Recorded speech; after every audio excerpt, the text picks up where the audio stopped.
околу тоа што се бара во амандманот, ќе ги прашате предлагачите и зошто е поднесено проширување. Аз мислам дека нема никаков проблем во тоа дали било проширување или треба да е асфалтирање. Ево, ние може да го видоизмениме во тој дел овој амандман. Не да се бара да се видоизменува за реконструкција на школото, туку да го видоизмениме, наместо да е проширување и со тоа да навлезиме во други имотноправни работи, да го видоизмениме овој амандман што се однесува на овој патен правец, да стои во амандманот за асфалтирање на веќе постоечкиот патен правец од Струга до Горна Белица, така нема да имаме никакви проблеми, никакви имотноправни проблеми нема да се јават. Овие средства мислам дека ќе се доволни за асфалтирање на постојниот.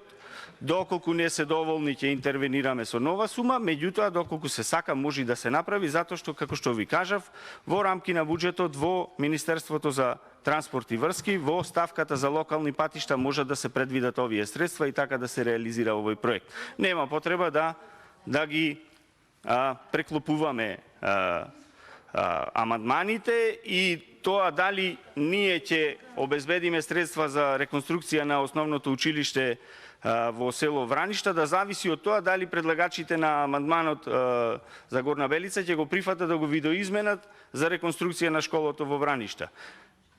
Ево јас, после isчитување и гласање на овие амандмани, ќе поднесам комисиски амандман, бидејќи кажавте дека ќе го поддржите, заеднички да го подпишеме и заеднички да го решиме овој проблем со основното училиште во Враништа, да ги обезбедиме средствата и да го реконструираме.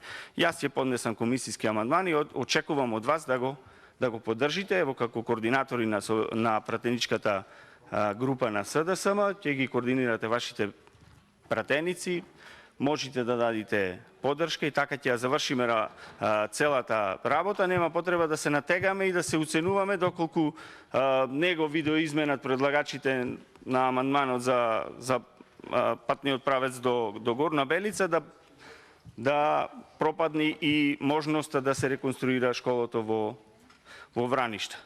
Кажавте дека сте ги реконструирале сите школи, дека школите во Струга се биле добивале струја од продолжен кабел, да не се навраќаме на продолжните кабли, затоа што знаеме како завршија тие продолжни кабли и каде не однесоа тие продолжни кабли, така да нема потреба од дефокусирање на јавноста и одење настрана со дискусии.